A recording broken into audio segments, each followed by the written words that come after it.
The Scandinavian Star is an ocean-going ferry. For 19 years, she carries thousands of passengers and vehicles across the seas. Until a routine crossing turns deadly for 482 people in just 45 minutes. Now, using cutting-edge computer technology, we reveal exactly what went wrong. Disasters don't just happen, they're a chain of critical events. Unravel the fateful decisions in those final seconds from disaster.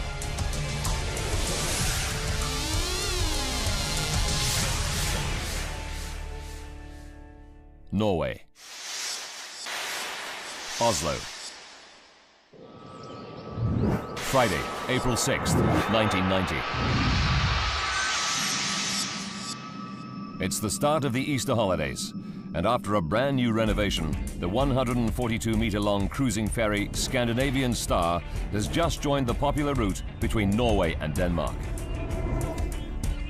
She's due to depart from Oslo at 7:30 p.m., carrying cars and 383 passengers and 99 crew. But the loading of the ship falls behind schedule.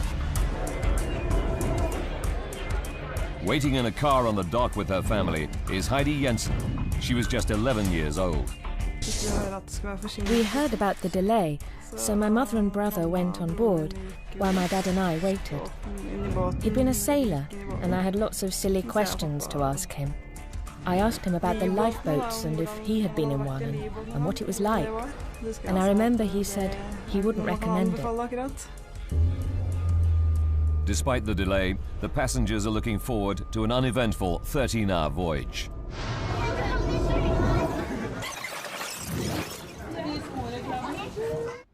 A restful week beckons for Jan Harsum, his pregnant wife Christine, and their 1.5-year-old son, Halvor.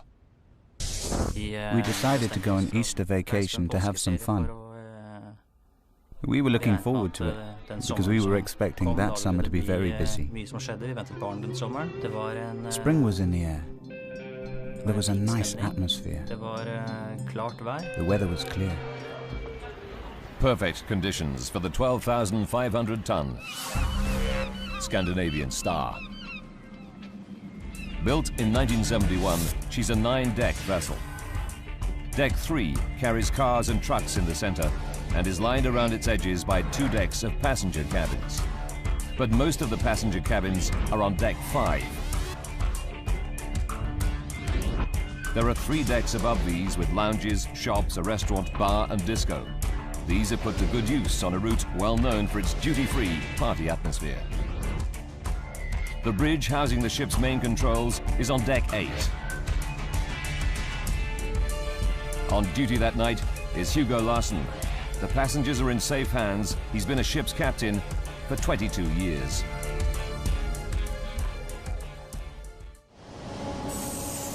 (9:45 p.m.) The mooring lines are cast off, and the Scandinavian Star finally gets underway 2 hours 15 minutes late.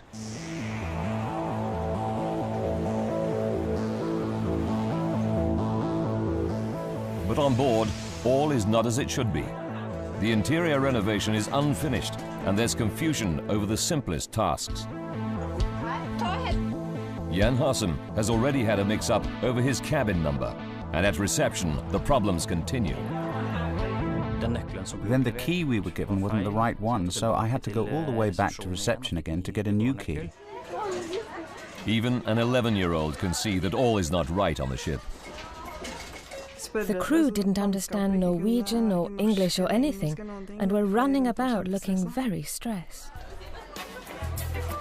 But soon, the disorganization seems little more than an inconvenience. They put the problems behind them and begin to enjoy the restaurant, bar, and other facilities on board. I was looking forward to going to the tax-free shop and doing some shopping. It's the sort of thing girls that age enjoy. I didn't want to stay in the cabin. That was boring. It's midnight. The younger passengers like Heidi are in bed. Jan Harsum is restless and leaves his wife and young son to sleep in their cabin on deck 5. Our son Halvor was only little and needed to sleep, so I walked around the ship a bit, just observing people and situations, and it seemed as if people were settling in. The Scandinavian Star is now at her cruising speed of 21 knots. The sea is calm, the night clear. The gentle motion of the ship promises a good night's sleep for the passengers already in their cabins. Yet, for some of them, their fate has already been sealed. 2 a.m. The Scandinavian Star has been underway for 4¼ hours. Those passengers who are still awake are having a good time in the ship's bar and disco on deck 8. But 5 decks below, a small fire breaks out in a corridor on deck 3. The fire takes hold and gains strength. It creeps up the walls and along the ceilings. The passengers on the decks above sleep on or party. By 2:09 a.m., the fire reaches into a stairwell and begins to climb through the ship's interior, setting fire to deck 4 above. Still, none of the passengers have any idea that beneath their feet, the fire is eating its way through the ship. And neither does Captain Larsen up on the bridge of the Scandinavian Star. Despite the smoke and flames of the growing inferno, no one has yet seen the fire and raised the alarm. A group of young athletic students are enjoying the freedom of the ship on their way to a training camp. One of them is Vidar Skillingsas. He was just 14 years old. For a 14-year-old travelling without parents to Denmark, along with the rest of the gang, it was very exciting. And clearly, not having to go to bed when our parents would have told us to was great. So we could explore the ship's facilities, like the disco and slot machines. 2:11 a.m.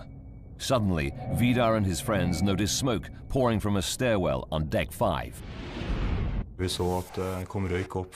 saw smoke rising from the floor below, so we went straight down to reception. Solvi Egerhot is on duty at reception on deck 5. 3 boys came running towards me and they were screaming, "There's a fire!" At first they didn't take us seriously, but then they saw the smoke following us. I saw the smoke billowing after them. It was so thick I could barely make them out. And I stood there thinking, we can't deal with this. We're going straight to hell. So I call the bridge, call Captain Larsen, and tell him there's a fire raging on the stern deck. It's 2:15 a.m. and finally, 15 minutes after the fire has ignited, Captain Hugo Larsen gets his first warning. Simultaneously, warning alarms, which only sound on the bridge, go off as other people see smoke and raise the alarm by hitting the emergency switches. But Captain Larsen has no idea of the scale of the fire. Every decision he makes, every turn of events over the next 30 minutes will affect the lives of the 482 people on board.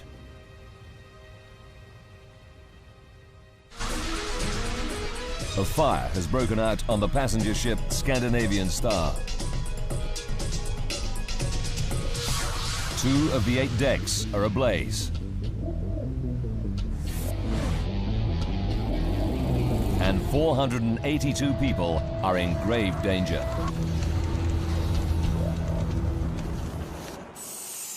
(2:15 a.m.) Fire alarms go off on the bridge to warn the captain. On most ships, this is the only place they can be heard. Captain Larsen immediately begins to close fire doors one by one using the remote controls on the bridge. This is standard safety procedure on a ship to stop the fire spreading through the interior. This course of action will turn out to be a vital clue in the investigation that follows. Next, he sounds the ship's general alarm to alert everyone on board that there is a fire. This warning signal should be audible throughout the ship. 2:20 a.m. 3 decks below the captain, on deck 5, Jan Harsem is woken by his pregnant wife. They're sharing a cabin with their 1.5-year-old son, Halvor. And then I see Christine leave the cabin. And I pick up Halvor on my arm and leave. The moment I get out into the corridor, I realize I've come straight from a deep sleep into something I really cannot comprehend. Because I cannot see anything. There's smoke everywhere like a thick, thick fog. So I can't even see the walls of the corridor around me. All Jan can do is grab his son and run through the thick smoke, trusting his memory of the ship's layout. He can't even see his wife Christine, who has left the cabin just seconds before him. By now, the fire is a raging inferno, and it spits out a fireball that races across an open area from one side of the ship to the other on deck 5. Both sides are now ablaze. The fireball passes only meters from the closed door of the cabin where 11-year-old Heidi Jensen and her family are sleeping. The corridor outside is almost engulfed by the flames. I just stood there screaming and staring into a wall of flames. There was lots of crackling. It was horrible. And then my dad gave me a push in the back, and I ran. That was the worst bit, running away from the flames. And when I got upstairs, I thought they were following me. Frightened Heidi runs straight into a group of fleeing passengers who lead her to the relative safety of the lifeboats on deck 7. The fire is now burning on decks 3, 4, and 5. The staircase acts as a chimney, sucking the fire upwards. It continues to climb, igniting the restaurant on deck 6. Coughing frantically, Jan Harsem manages to find his way out into the fresh air at the back of the ship on deck 5. But his pregnant wife is missing. Leaving his son with others, Jan tries desperately to find her. I attempted to go back down the stairs again with the intention of looking for Christine.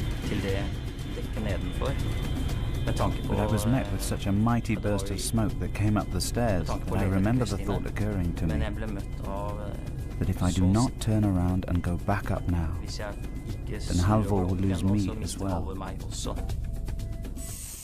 2:24 a.m.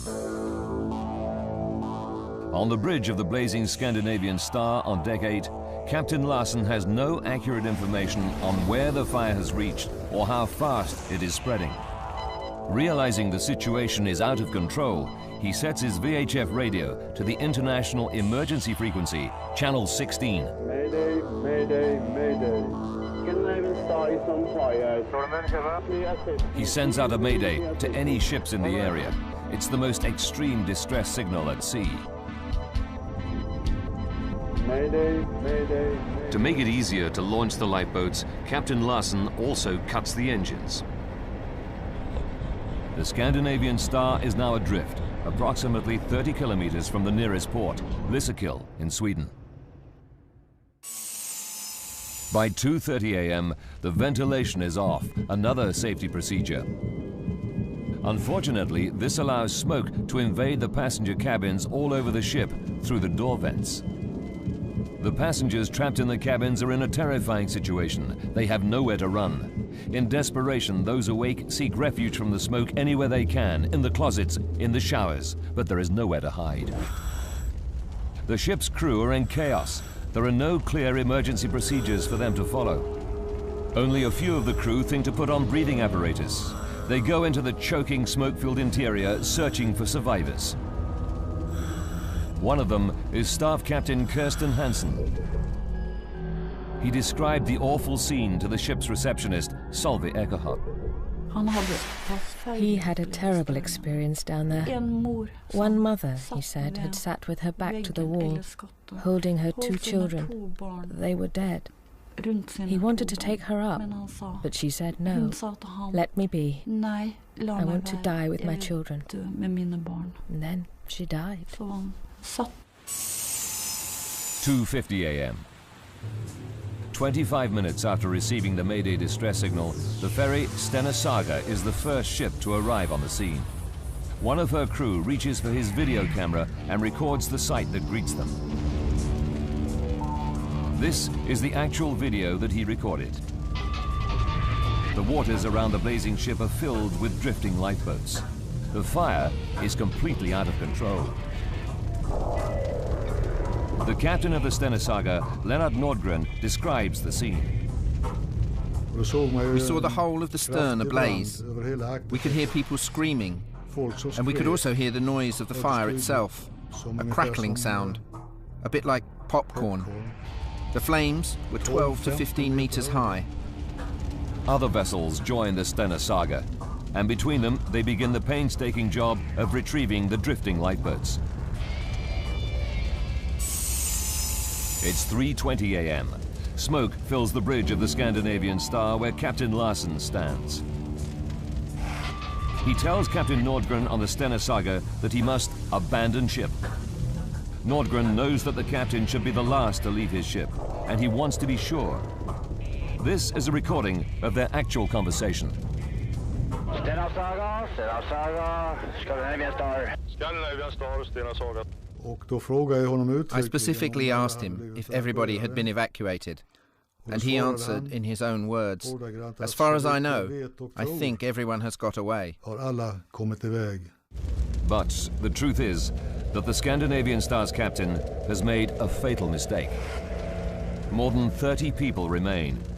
They're trapped outside at the rear of Deck 5 on the ship their captain has abandoned. They can't reach the lifeboats on Deck 7. The fire is blocking their way. The water is too cold to jump. Jan Harsem is trapped and desperate to protect his baby son from the inferno. Very heavy smoke rose from all the openings in the ship. The fire had an overwhelming energy to it. We heard what sounded like deep thunder rolling inside the ship. Rescue boats spot them and send lifeboats to the rear of the blazing ship. Jan escapes by climbing precariously down ropes with his young son strapped to him. At this point, the rescuers finally begin to believe that all the passengers are saved. 5:30 a.m. It's at this moment that the first emergency services enter the Scandinavian Star. 9 firefighters from Gothenburg, Sweden, are winched onto the deck. Their leader is Fire Chief Ingvar Brynfors. When we made contact with the ship, the sight made our hair stand on end. It was an incredible sight. The sky was blazing red against the black horizon to the west. 7 a.m. The firefighters have been on board for an hour and a half, searching the ship for survivors. They reach the rear section of Deck 5 and are horrified to discover dead bodies everywhere. It was like the gates of hell. People were lying all over the place in the corridors. We broke down the doors so we could get into other places, and there were people lying on their beds, in the lavatories, in the showers. We counted 71 victims in there. The final victim count at the rear of Deck 5 is 76. Nearly half the people who die succumb in this one small area. What made it so dangerous? Survivors are taken by rescue boats to ports in Sweden, Norway, and Denmark. People become separated in the confusion, and many don't even know if their family and loved ones are safe in a different port or left behind on the burning ship. This unique news footage shows Heidi Jensen and her family as they arrive at Sandefjord, Norway. For her father, an ex-sailor, seen here carrying her younger brother, it's all too much.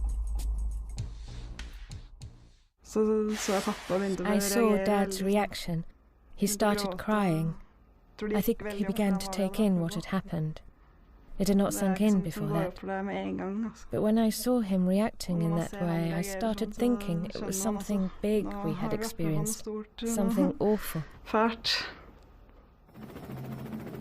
The firefighters on the Scandinavian Star continue to scour the smoking ferry while it's towed to Lysekil in Sweden.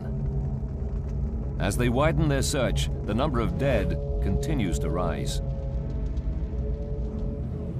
Jan Hassem and his young son reach land.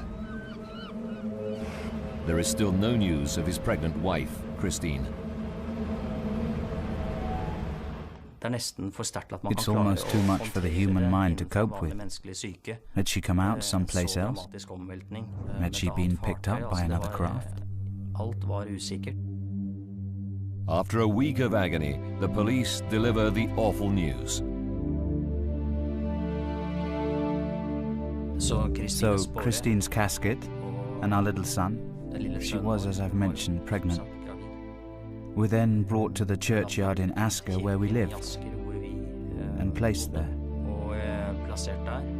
Christine Hassem leaves the same cabin as Jan at the same time, yet he lives and she dies. She's one of a staggering 158 victims that lose their lives in just 45 minutes aboard the Scandinavian Star. Now, by rewinding the events of that fateful day and by going deep into the investigation, we can reveal what truly happened. How did the fire start? Why did so many people die in one small section of the ship? Advanced computer simulation will take us where no camera can go, into the heart of the disaster zone.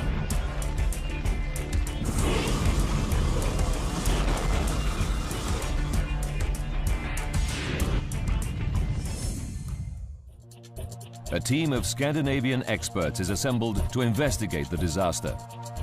Using their data, we can piece together the deadly chain of events to find out what caused this terrible tragedy. This is their actual footage of the aftermath. How does this devastating fire start? To find out, they first have to track down where it began, the point of origin. Leading the fire investigation team is the head of the Norwegian Fire Research Institute, Kjell Schmidt-Pedersen. What we were supposed to do is to describe the development of the fire, what started the fire, at what time it started, where it started. It's not necessarily easy to find the origin, so you have to go backwards. The whole thing is a puzzle. The investigators track the path of the fire damage through the interior of the wrecked ship. It's like playing the fire backwards, leading them back towards the ignition site, the point of origin.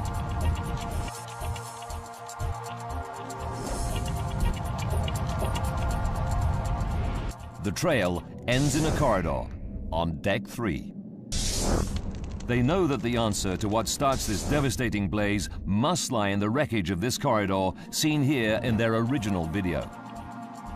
They believe a pattern of burn damage marks the exact spot where the fire started, and they discover traces of linen there.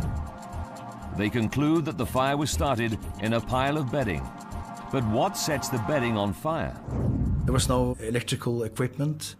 There was no heating from the chimney case, and there was no hydraulic oil system in that corridor.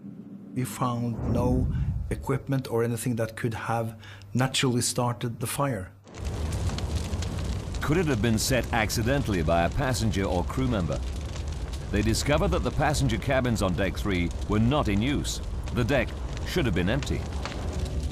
They're mystified. The truth will only become clear when the investigators unravel all the secrets of the fatal blaze on the Scandinavian Star. 2 a.m. Using forensic science, Schmidt-Pedersen's team calculate that this is the earliest start time for the fire. 45 minutes to disaster. The investigation now focuses on the escalation of the blaze. How did a fire in a simple pile of bedding turn into a massive blaze that sweeps through the 142-meter-long Scandinavian Star? A fatal fire tears through the ferry Scandinavian Star. It kills 158 men, women and children and is one of the worst maritime disasters in Scandinavian history. Using advanced computer graphics based on the official report, we go deep into the investigation to unravel the deadly chain of events. What started this awful fire remains unclear. Fire investigators do establish that 2 a.m. is the earliest possible moment that the fire began, when a pile of bedding on deck 3 ignited. But the investigators are puzzled. How did this small fire grow into a massive blaze? To fully investigate the fire on the Scandinavian Star and unravel its secrets, they have to recreate the fatal blaze. But this time, in the laboratory. So we had to make a full-scale experiment, and with the same type of corridor as we had on board the ship, because that was important to the development of the fire. And with the same material used, everything the same. The bedding fire alone would have burned out. With the ship's steel walls and fireproof asbestos lining, the fire should have had nowhere to go.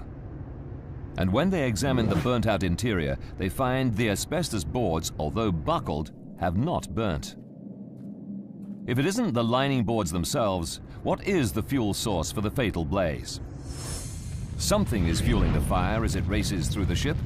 The investigators are mystified. They dig deeper. What they discover is that the decorative white finish that covers the asbestos boards has completely disappeared. But this thin lining is barely 1.6 millimeters thick, little more than the thickness of a CD. When you have a material that is 1.6 millimeters thick, that is not very much. So the first thing we did is to investigate how is it ignited, what is needed to ignite it, how much heat will it release. Schmidt-Pedersen's experiments reveal that the wall lining is in fact extremely flammable.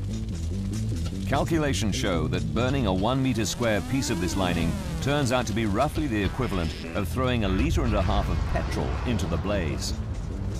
The main fuel for the fatal fire is this thin lining. Its only job is to make the ship's interior look good. But the lining is so flammable, the fireproofing of the asbestos is useless. 36 minutes to go. Based on their experiments, Schmidt-Pedersen's group calculate that this corridor lining is now burning out of control. They now know that it fuels the fire. But how does it get beyond the corridor on deck 3? Why don't the ship's fireproof bulkheads and fire doors contain the blaze in the corridor? We have 2 bulkheads on the ship, one here and one here. And they're supposed to divide the ship into 3 different compartments, giving the result that a fire within one compartment should not spread to the other compartment. Fire doors allow passengers through the bulkheads and subdivide each compartment to contain a fire.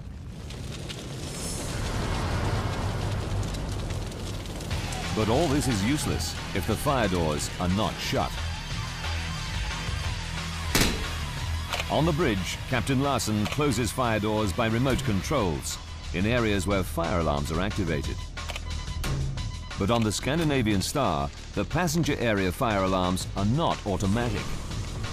They can only be activated manually. It means that doors are only shut in areas where people see the blaze and press the alarm button. And of course, in the area where the fire started, there was no one pushing any button, so the doors were kept open.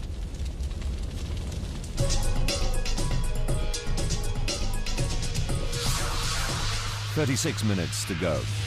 The fire passes through the open fire door and into the rest of the ship. But what puzzles investigators is that the fire seems to reach deck 5 much more swiftly than it should.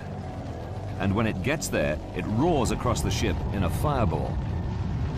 What makes it spread so rapidly through the interior? Eyewitness testimony is a key part of unraveling the chain of events. 25 minutes. Kristen Blindheim stumbles out of his cabin on deck 4 towards the nearby staircase. We were only a couple of meters from the stairwell, and there was black smoke rolling down the stairs. But hot smoke should rise, not fall. How can Kristen Blindheim see smoke traveling down the stairwell? That is a bit puzzling that the fire is going like that. So we were a bit, not surprised, but we thought that was weird. Investigators follow the trail of the smoke and fire damage downhill. It leads them to this door on deck 3, where the passenger area joins the car deck. This photograph from the investigation shows a pattern of fire damage which leads them to believe that the door was partly open during the fire.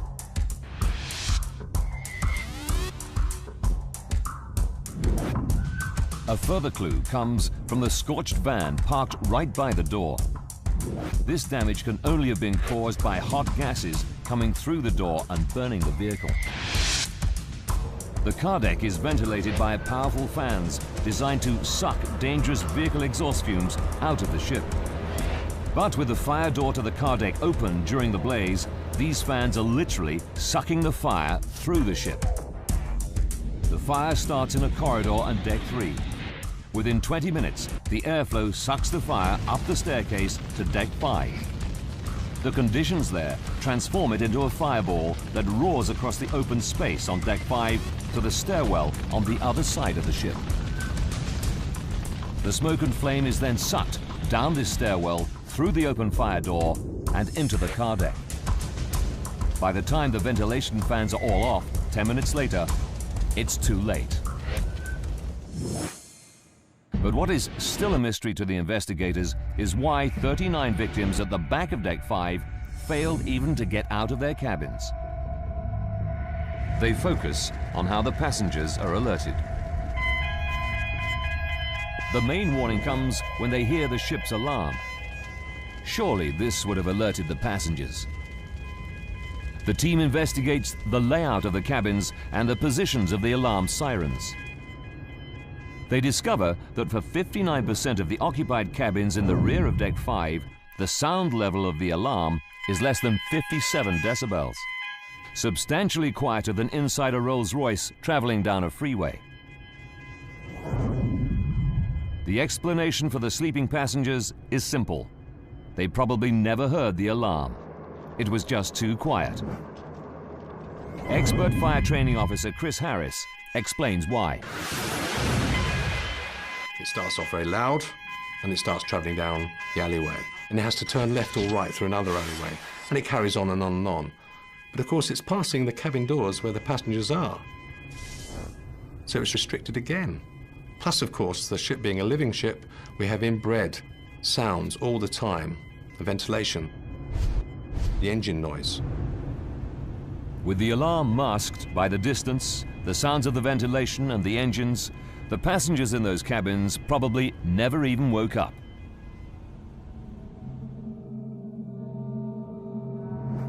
But 37 of the victims at the rear of deck 5 are found in the corridors outside their cabins. These people must either have heard the commotion or the alarm. Why did they fail to escape? What mysterious breaks in the chain determined who lived and who died? A routine cruise on the ferry Scandinavian Star turns deadly when a massive fire on board leaves 158 people dead. With 30 minutes left, the alarm sounds and the people in the rear of deck 5 try to make their escape. 37 bodies are found in the corridors. Jan Harsem's wife Christine is one of those victims.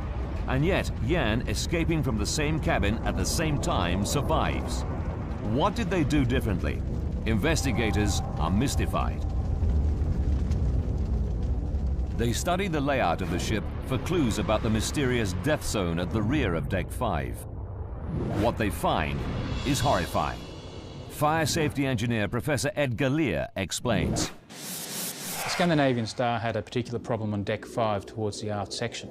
You would find, you walked along this corridor, it's a dead end, and the exit is just back from the end of the corridor. On the other side of the vessel, you had a similar dead end, and then to get out, you need to come back.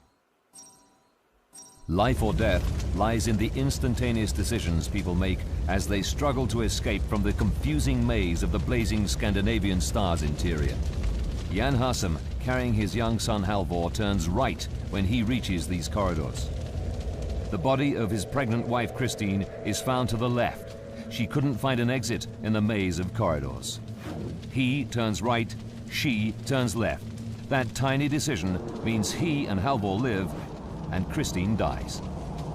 The investigators now understand what the victims faced trying to escape from the Scandinavian star. There is just one question about their fate that is unexplained. What actually kills them?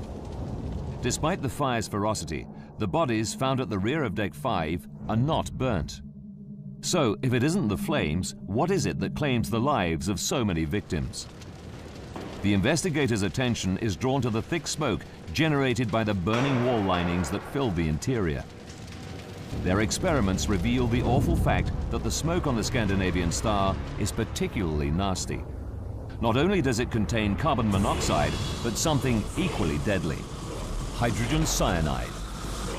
Hydrogen cyanide is a rapid killer, and if you know some history, you know that that was the same gas Hitler used against the Jews in the concentration camps. So it's a real killer. When hydrogen cyanide and carbon monoxide are inhaled together, the combination is devastating. Of the 158 victims, all but 10 perish by breathing the deadly smoke.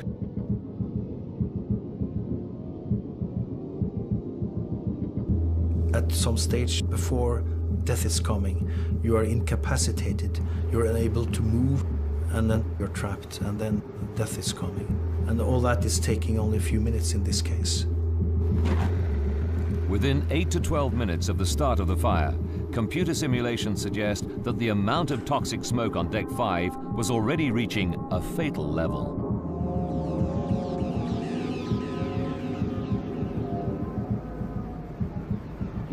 We reckoned that when the captain got a message of the fire, saw this light comes up on this board, the situation was critical already for the people on board. Once the toxic smoke reaches the passenger areas, the timeline becomes less exact. The victims did not survive to record them.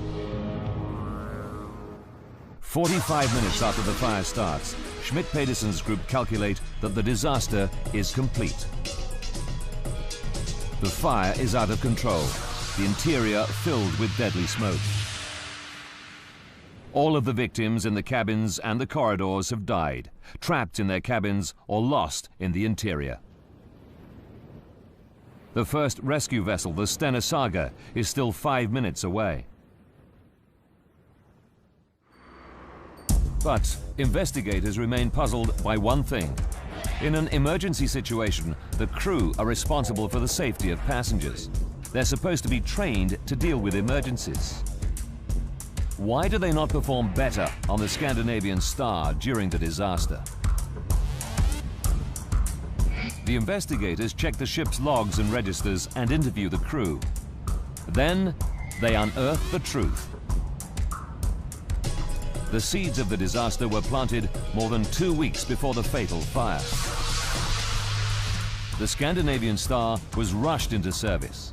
The ship had only been in Scandinavian waters for 15 days.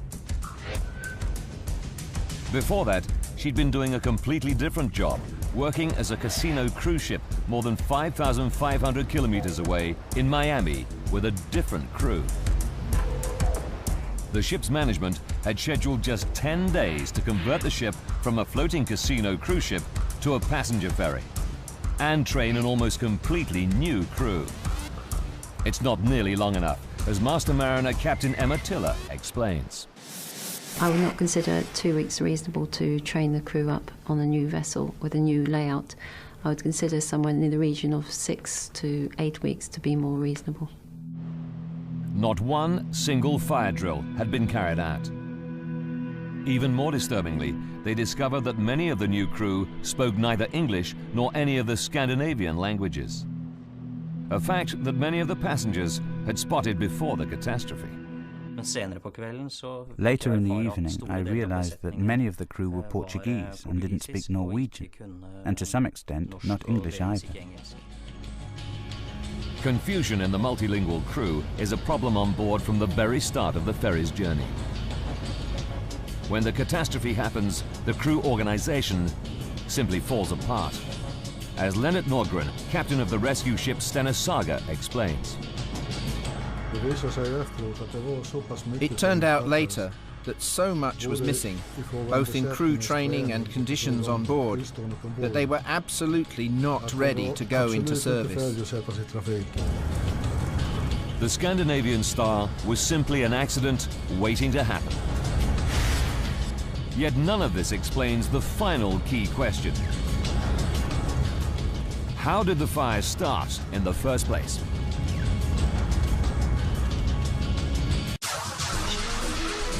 Investigators have worked out how a fire races through the Scandinavian Star, causing catastrophe. Now they focus on how the fire started. They make a chilling discovery. It isn't the first fire on board the ship that night. 15 minutes before the fatal blaze, there was another fire. Kristen Blindheim witnessed it firsthand. It happens right outside his cabin. I tear the door open and see flames from the floor to high up under the ceiling. So, I dive to the bed, tear off my bedclothes and run out into the corridor and throw them over the flames and stamp on them to put the flames out. The captain is made aware of the fire and it's promptly extinguished. Kristen is told everything is under control, but it isn't. No one checks for another fire, no alarms are sounded, no fire doors are shut. Until it's too late. Little evidence of the first fire remains, but the official report concludes that it was probably started by a naked flame. And Schmidt-Peterson's investigators failed to find any evidence that the second fire could have started accidentally. Well, that led us to the likely conclusion that that this was set on purpose with a match or a lighter. Someone set the disaster fire. It was arson. As to who the arsonist is, we may never know. When police begin to go through the backgrounds of the victims, they find that one of the Danish passengers has a police record. He had 4 previous convictions for arson, and police suspicion turns towards him. However, the Scandinavian Star had 2 sister ships when she worked in the US. All 3 of them had suffered major fires in the 7 years preceding the disaster. In fact, only 2 years before the fatal voyage, there was a major incident on the Scandinavian Star herself when her engine room caught fire. The ship was heavily criticized at the time by the US accident investigators, the National Transportation Safety Board. One of their main findings, lack of a common language amongst the crew, exactly what the Scandinavian investigators conclude. A deadly chain of events leads to the disaster. A break anywhere in the chain could have prevented or reduced the catastrophe. If the crew had been better prepared, more passengers might have been evacuated. If the captain had responded effectively to the first arson attack, the second fire might have been caught sooner. If someone had been on deck 3 to report the fire, it would never have gained such a deadly hold. If there'd been smoke or heat alarms in the passenger areas, the fire could have been caught when it was still small. If all the fire doors had been shut immediately, the fire would have been trapped and unable to spread.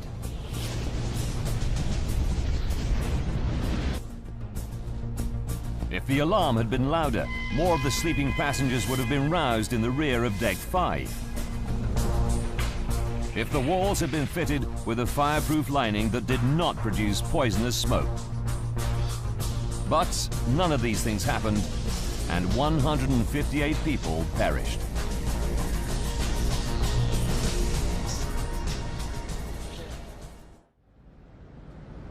In a part of the world that prides itself on its attention to safety, this fire shakes Scandinavians to the core. It's one of their worst maritime tragedies. The official report condemns the ferry operating company and the captain. Captain Larsen and the ferry company's owner and shore manager are all given 6-month jail terms for their negligence. For the survivors, the devastating effects of the tragedy remain. The dreams of 11-year-old Heidi Jensen are disturbed for years. I kept imagining that there was fire around me, around my feet. I thought there were flames everywhere. When I was in one room, I'd imagine next door was full of flames. Jan Harsum had to bring up his young son alone. He remarried 12 years later. He's since become an expert in safety at sea and devotes much of his time attempting to improve safety on ships operating across the globe. The issue of ships with inadequate safety is international. So you could be traveling in Europe, you could be in the USA, and you could at any time find yourself in the same situation, because this problem has not been resolved. But out of the disaster come some lessons and some hope. Even if the Scandinavian Star had had better equipment, if she'd been more safely designed, the passengers would still have been at the mercy of substandard training and a crew that didn't even speak the same language. This was the lesson of the Scandinavian Star. The accident was influential in the development of new international safety codes. These place more responsibility on the owners and operators of ships to make sure their crews are properly trained and ready for emergencies. The hope is that the tragedy of the Scandinavian Star may make journeys at sea a little safer for every passenger.